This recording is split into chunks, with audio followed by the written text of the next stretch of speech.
I'd now like to request our chief guest, Honorable Shri Rajiv Pratap Rudy ji, to please address all of you, and I'm sure all of you are looking forward to that.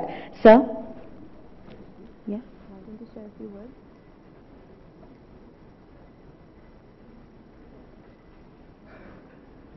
Just a few words of encouragement, probably.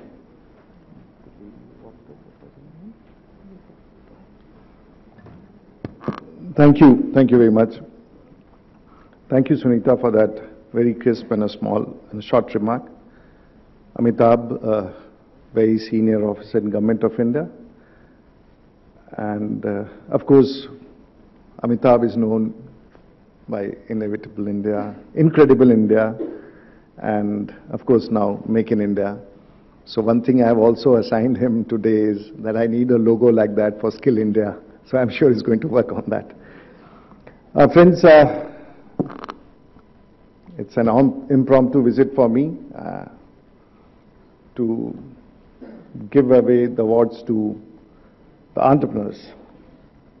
Well, this is one definition which possibly I have been trying to develop ever since, because now I look after the ministry called Skill Development and Entrepreneurship. When I look at Amitabh, I think of Make in India, and Make India does not happen unless until you have Skill India. And Skill India is partners with entrepreneurship in a small way.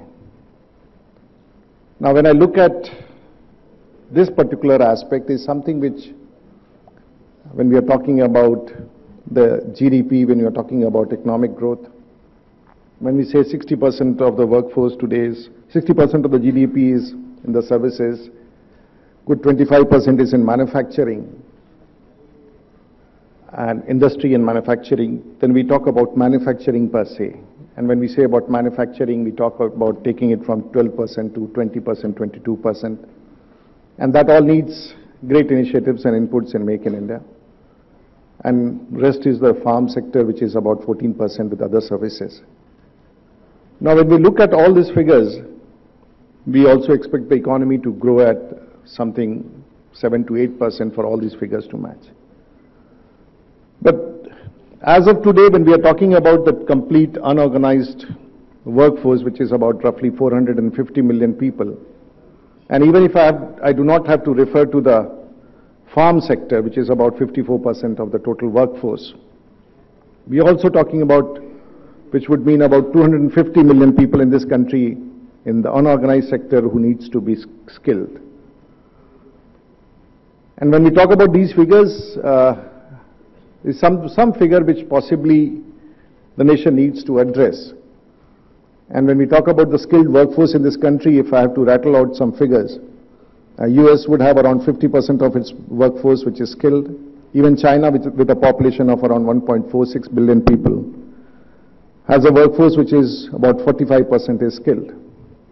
You look at Japan, which is about good 68% of the workforce which is skilled.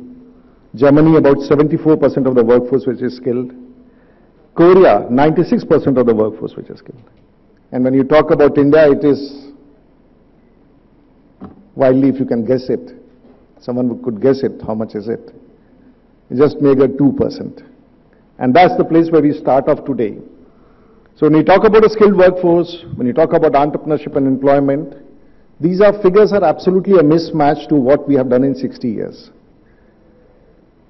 And yes, we have examples of across the world, within the country, and all those who went to the Silicon Valley, how they graduated as entrepreneurs and created wealth.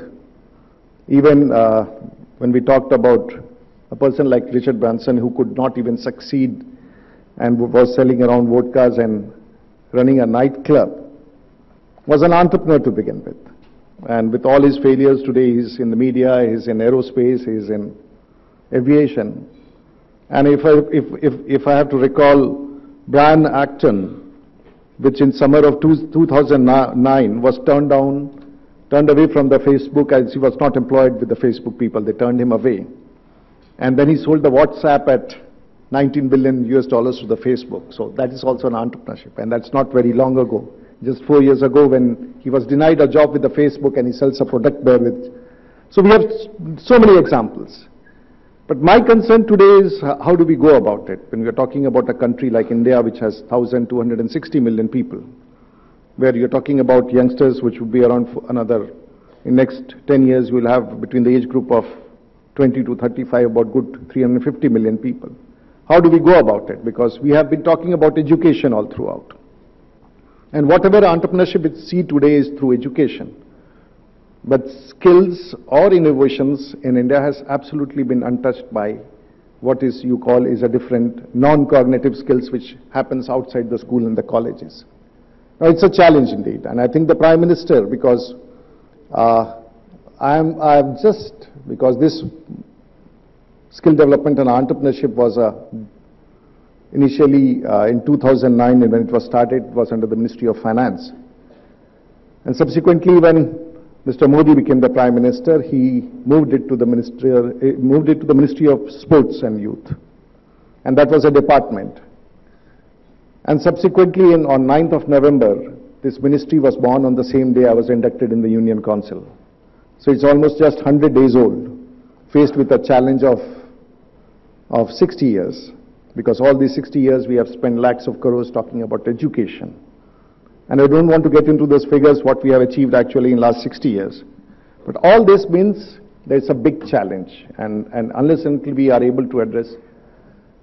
And where do we start from? And when I was talking to the Prime Minister, we said even if we have to talk about these figures about, say it's 250 million people or 300 million people which we have to train in next 5 years or maybe a decade. Where do we have the people who can use these skilled people to be trained for? And where do we have the trainers? There's absolutely no trainers in this country. So when you look for trainers, you don't have trainers. You have teachers, of course, but teachers do not produce wealth through skill and manufacturing. They educate you, and that debate I would not like to get in. So we are coming with out-of-box ideas. We are talking about, and when I talked to the Prime Minister, I said that Indian Armed Forces is one of the largest armed forces, the third largest in the world. And we have about 1.5 million people working in the Indian Armed Forces, both the Navy, Air Force, and the Army. And about 50,000 people retire every year, and majority out of this 50,000 people who retire, 47,000 people are those who are JCO and below. And they retire very young, they work for 20 years and get away. So can we dedicate the last year of service of all these 50,000 people who retire to skill them, because they have the basic ability, they work in logistics, they are in artillery, they handle ammunitions, they have heavy vehicles, they're almost everything. They are in teaching, they are in hospitals, they are in almost all possible logistics, they are in engineering, skills of engineering. So can we have these 50,000 people in the last year of the services in the army to be trained as trainers? And thankfully Manohar Parrikar, who is a friend of ours, he said yes. And today the army has decided, and it's been frozen now, that the last year of service of all those in the armed forces, below JCO and below, would be, their last year would be, of their service would be dedicated as trainers. So it's just not that they come back as trainers. They can come back as trainers, or they can also come back as entrepreneurs, because they have the skills to set up a small shop, IT shop, or whatever they at the back. So they are entrepreneurs.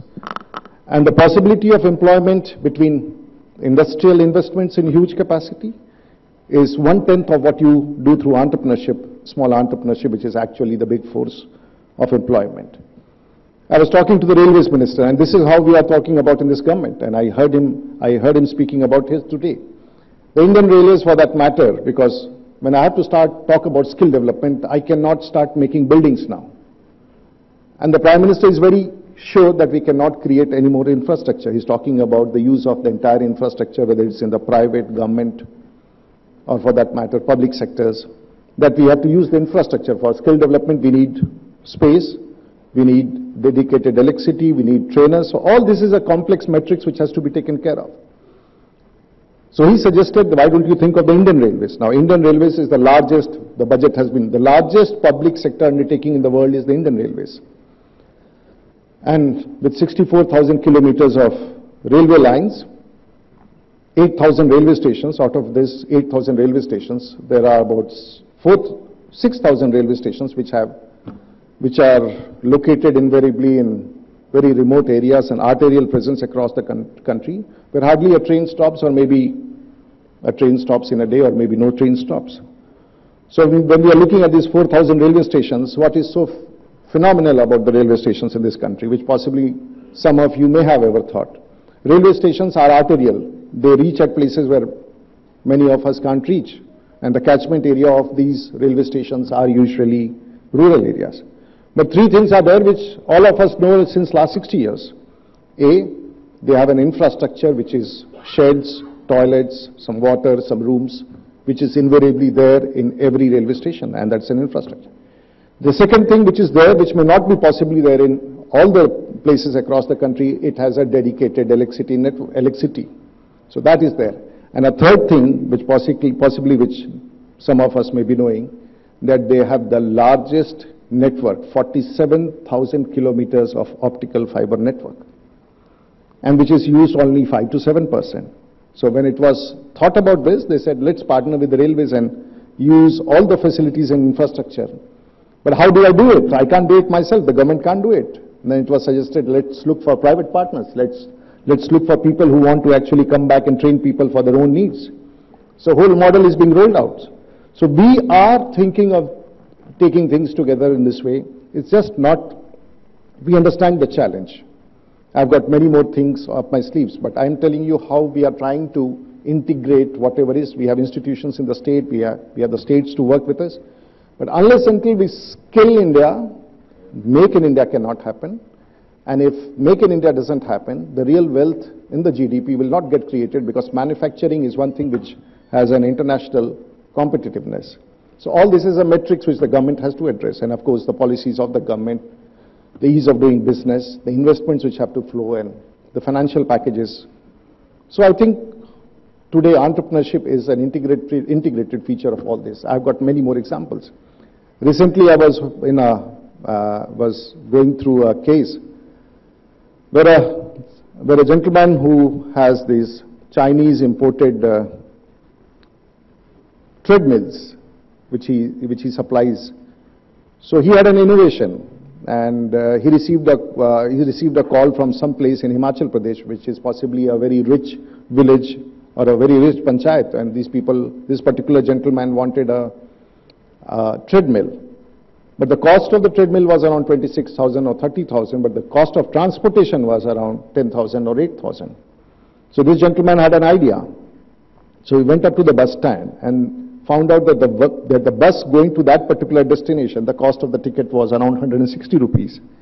So he talked to the corporation, and they said, would you, if I assume that I'm a passenger and this is my luggage, would you transport this to that particular place where your bus goes? So they agreed. He had a voucher for 160 rupees. He loaded that treadmill and took a photograph of that particular receipt, and through WhatsApp sent the receipt to the man who was to claim that luggage. So that was, transportation was done in good 200 rupees. The man got it lifted in that particular place. And he says after that, from that village, he has got 60 orders, 60 machines. So this is all innovation, and this is all entrepreneurship. So he sold 60 machines in that village simply by innovating something which possibly all of us know. So the idea is always what we are talking about in this country is to be innovated. And I think many of you who are here for these awards would certainly be entrepreneurs in your own way. It's great because India has a lot of possibility, and I can tell you a score of such examples. But nonetheless, in the ET Summit today, all of you are here. It's a privilege for me, along with Amitabh, to come along and greet some of you. I'm sorry, I just walked off from the Parliament because I look after parliamentary affairs, and my day starts at 7:38 and does not end unless until I see the proceedings are over. So I had to just walk in. I'm not very appropriately clad for the occasion, but nonetheless, I'm sure we are going to enjoy this evening, and thank you once again for inviting me to this particular occasion, and all the best to all the awardees, and thank you once again. Good day.